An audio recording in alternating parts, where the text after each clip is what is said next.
Subaru for what's underneath, not for what it looks like. You buy it for what it is, rather than. But you could say the same about a Volvo. You. It's you buy it not for what's underneath.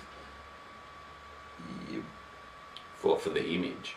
Well, not really. So you're but saying it's you buy a Volvo because it's an image, because you look well, good. the new ones are C30. C30. But no, so I'm a little bit worried.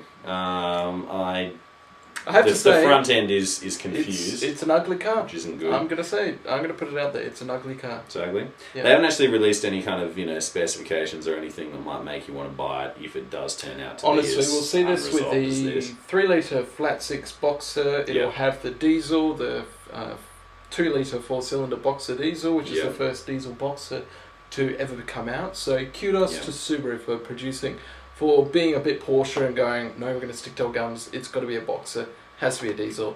Yep. Kudos to those guys for that. It'll have the 2.5 litre. It'll have an auto. It'll have a manual. Be nothing. Turbos. It will be all-wheel drive, guaranteed. Yep. But it's not much. You're not convinced, and to be honest, I'm a little worried. This hasn't developed. This hasn't quite got to my BMW level. Can I just finish on a note though? They call this design high definition. Well, what's low definition then? I suppose that's the new Impreza. Anyway, moving on. Oh, sorry. Next one. Should cue this up for me. Take over. Highly professional here at Handbrake. Very. Oh, why didn't I get this one? It's because I like nice looking cars, as we can see from today's episode.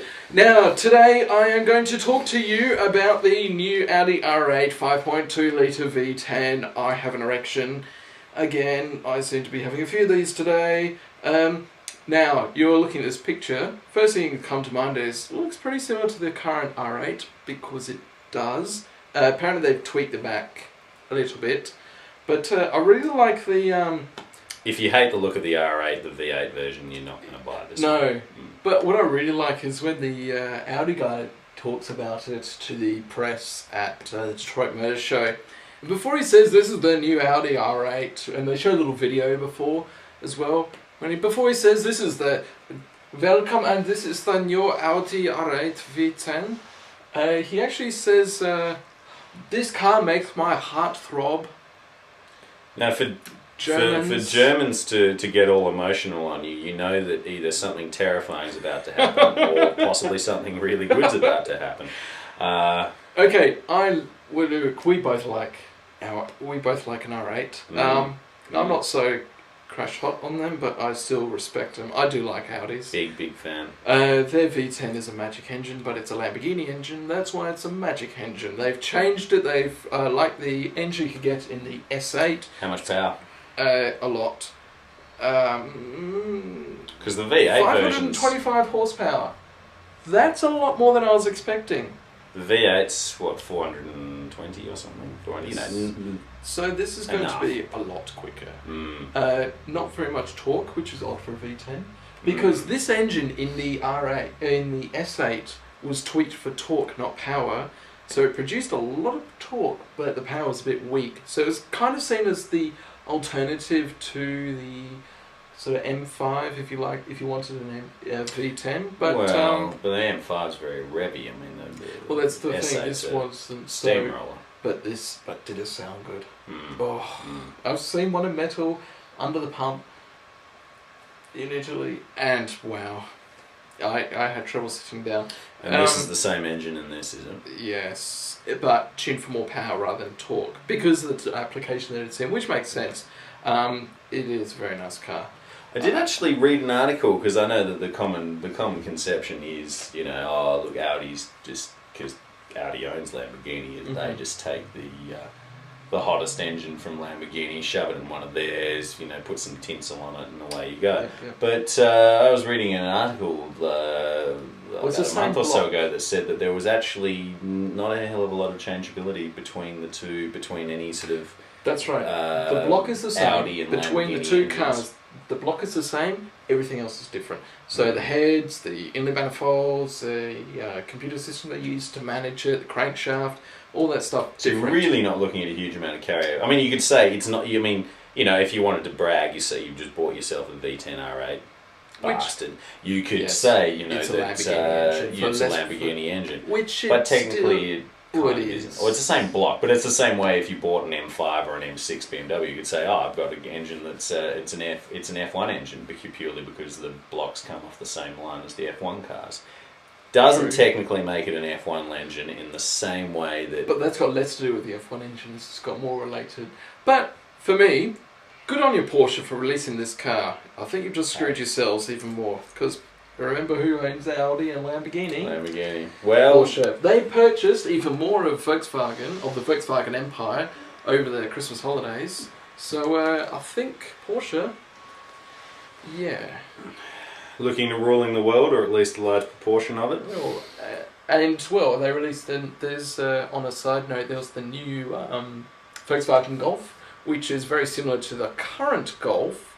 Looks better inside and outside, but cheaper to make. Which for me is saying to me that Volkswagen have just gone from strength to strength. Anyway, I think we've got an important. Very efficient, very German. Yes, very Sherman. It is the way we go forward. Why did you have give a me this new car to one? talk about? I do, but I don't This is want an to. important car.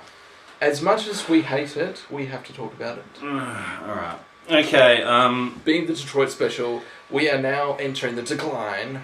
yeah, this is, seriously, if you had something better to do, like some homework or maybe go eat some food or something, probably go for the next 5 minutes or so, just leave the commentary. Well, actually, let's make this quick. Okay, this is the new Toyota Prius. It still looks like a bar of soap. It's still going to be bought by, I'm being polite, wankers.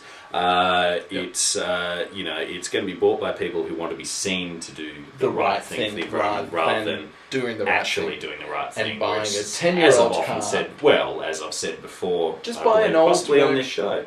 Well, yeah. If you actually cared about the environment, you'd be on the bus or riding a bike. Buy an old rather Merc, than buying a buy brand an old new Merc car. that is diesel and run it on biodiesel from a shop that has Or an chip excess. fat. Well, yeah, exactly on chip fat, Don't and think that's it's it. environmentally conscious, but it is a No, renewable fuel. It is because Really? otherwise they have to pay for it to get sort of thrown out and there's Well, but problems. running it on chip fat's probably not the best bet. Well, the chip fat's going to go and destroy the environment anyway. So that's just, you may as well just burn it. Exactly. So this is no worse than throwing it out. This is Dave and Triss solving the environmental problems of the world. When you have a difficult combustible fuel, just burn it. Exactly. So Handbrake, top tip: buy an old Merc All with a goes into diesel the engine atmosphere. and run it on chip fat.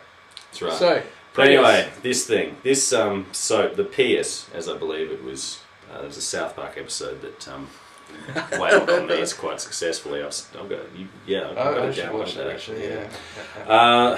It looks marginally better. Is there any kind of technical thing that I probably should have checked before we started the show? I will say two things about this car. Fuel consumption has only got a little bit better, which, quite frankly, is not good enough. So it's still fairly rubbish. Well, no, nowhere near as good as it it's should got a be. bigger engine, which makes it better on the highway, because before the engine was a little bit too small for the car itself and it struggled on the highway, and the fuel consumption has actually gone up because of that. It's got a better engine.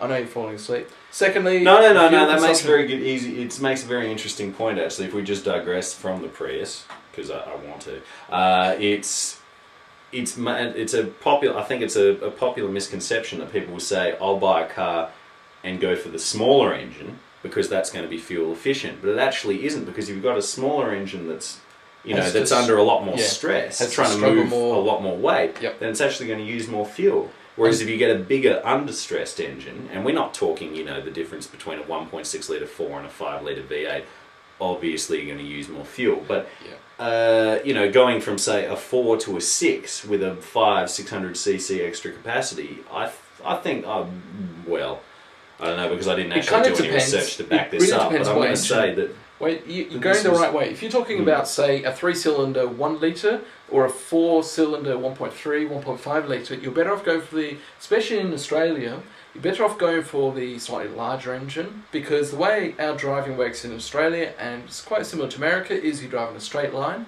and it's stop, start, stop, start. Long distances. In Europe, and especially long distances, in Europe, you're probably better, and possibly other countries, you're probably better with a 3-cylinder, because you can keep a constant movement up. You're not stop, start constantly, so you don't have to work the engine to death to get moving every time to keep with the pace of traffic. So for this, it makes sense to go with the larger